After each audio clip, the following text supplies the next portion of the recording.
Minute. പ്രഫുൽദേവ് ഉൾപ്പെടെ അവിടെ നിന്നിരുന്നവരെല്ലാം എന്താ കാര്യമെന്നറിയാനായി അവളുടെ നേരെ നോക്കി. പിന്നീട് അലീന ഒരു നിമിഷം വൈകിച്ചില്ല. തന്റെ കയ്യിൽ നിന്ന് തെറിച്ചുപോയ ഫോൺ പോലും ശ്രദ്ധിക്കാതെ പ്രഫുലിന്റെ അടുത്തേക്ക് ഓടി വന്ന് കയ്യിലിരുന്ന ഗ്ലാസ് തട്ടിത്തെറിപ്പിച്ചുകൊണ്ട് പറഞ്ഞു, ഇവിടെ ആരോ എന്തിലൊക്കെയോ വിഷം ചേർത്തിട്ടുണ്ട്. പാതി അടഞ്ഞ സ്വരത്തിൽ അത്രയും പറഞ്ഞപ്പോൾ തന്നെ അവൾ കിതയ്ക്കാൻ തുടങ്ങി.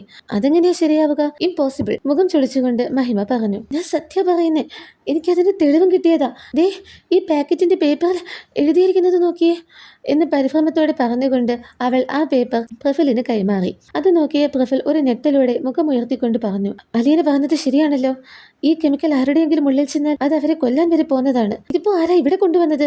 ഞാൻ ഇതിനെക്കുറിച്ച് വായിച്ചിട്ടുണ്ട്. ഇത് നിരോധിച്ച രാസവസ്തുവാണ്. പുസ്തകം വായിച്ച പഴയ ഓർമ്മയിൽ പെട്ടെന്ന് അലീനയുടെ നാവിൽ നിന്നും വഴുതി വീണ ആ വാക്കുകൾ തനിക്ക് കൂൾ ഡ്രിങ്ക്സ് കൊണ്ടുവന്ന സ്ത്രീയെ പ്രഫുൽ ദേവിന് ഓർമ്മ വരാനിടയാക്കി. അവരെവിടെ, ആ തലയിൽ തട്ടമിട്ട സ്ത്രീ എന്ന് ചോദിച്ചുകൊണ്ട് അവൻ അവിടെ ചുറ്റും നോക്കി.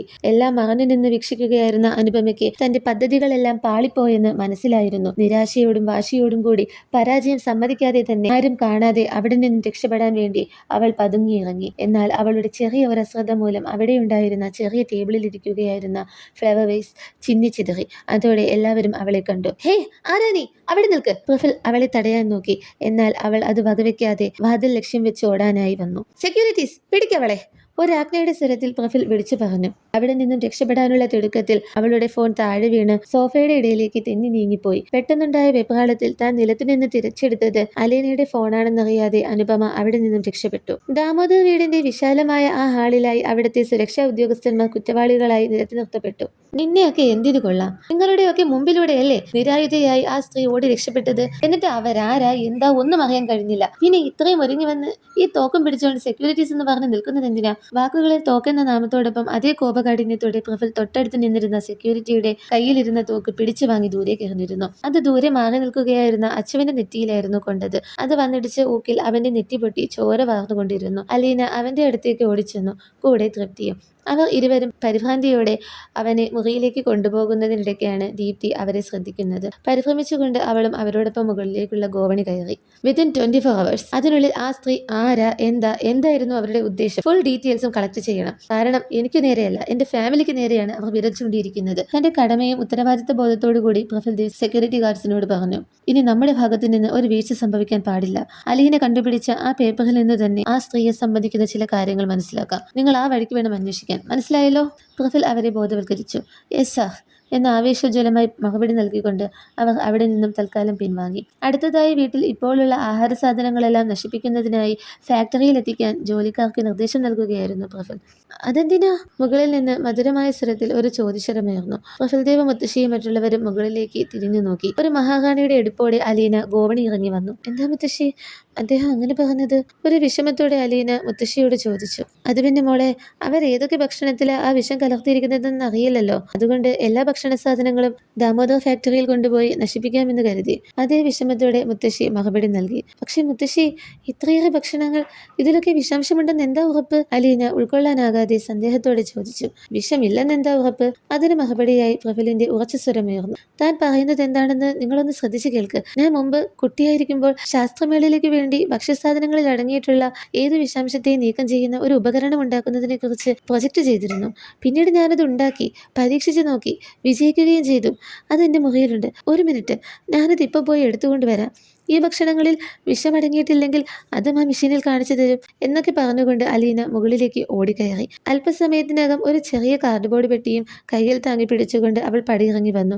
താഴെ ഹാളിലേക്ക് വന്ന അവൾ ബോക്സിൽ നിന്ന് മെഷീൻ എടുക്കാൻ തയ്യാറാകുന്നതിനിടെ ചോദിച്ചു, ആ ഭക്ഷണ സാധനങ്ങളൊക്കെ എവിടെ? അതിന് മറുപടിയായി ആരും ഒന്നും പറഞ്ഞില്ല. അവൾ നിസ്സഹായയായി അവിടെ നിന്നവർ ഓരോരുത്തരുടെയും മുഖത്തു നോക്കി. പെട്ടെന്ന് ഒരു വണ്ടി സ്റ്റാർട്ട് ചെയ്യുന്ന ശബ്ദം കേട്ട് അലീന ഒരു നിമിഷം ഞെട്ടി. അവൾ പ്രഫുൽദേവിന് മുന്നിൽ വന്നു നിന്നു. അവളുടെ കണ്ണുകളിൽ കോപവും നിസ്സഹായതയും നിഴലിച്ചിരുന്നു. നിങ്ങളൊക്കെ വലിയ പഠിപ്പും വിവരവും ഉള്ളവരല്ലേ? പട്ടിണി കിടന്ന അനുഭവമൊന്നും ഉണ്ടായിരിക്കില്ലെന്നറിയാം. നിങ്ങൾ വലിയ ഫാക്ടറിയും ബിസിനസ്സും ഒക്കെ ഉള്ളവരല്ലേ? നിങ്ങളുടെ ജീവിത രീതിയും വ്യത്യസ്തമാണ്. പക്ഷേ എല്ലാവരും അങ്ങനെയല്ല. കഷ്ടപ്പെട്ട് പണിയെടുത്ത് അന്നന്നത്തേക്കുള്ള ഭക്ഷണം കണ്ടെത്തുന്നവരുണ്ട്, മുഴു പട്ടിണിക്കാരുണ്ട്, ജീവിക്കാൻ ഗതിയില്ലാതെ അലയുന്നവരുണ്ട്. ഇതൊക്കെ നിങ്ങൾക്ക് അറിയാവുന്ന കാര്യമല്ലേ? ഞാൻ വിഷമുള്ള ഭക്ഷണം ഉപയോഗിക്കാൻ പറഞ്ഞില്ലല്ലോ.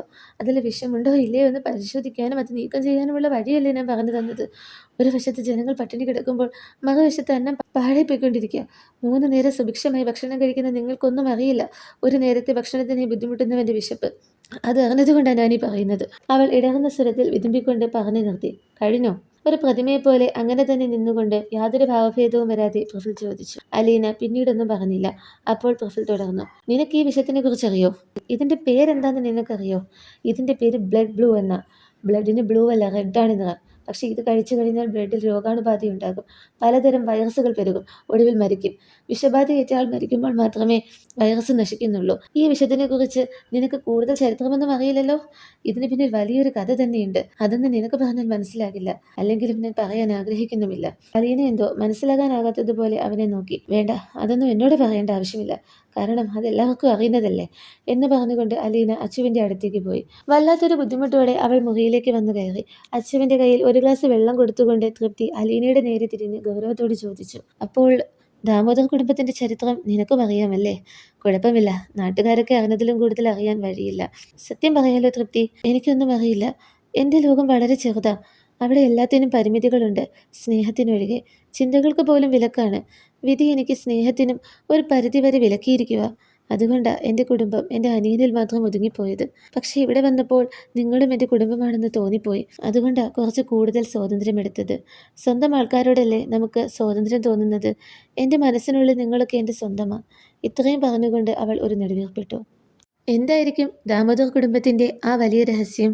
ബ്ലഡ് ബ്ലൂ എന്ന വിഷവസ്തുവുമായിട്ട് ദാമോദർ കുടുംബത്തിന് എന്താണ് ബന്ധം? അറിയാനായി തുടർന്ന് കേൾക്കുക.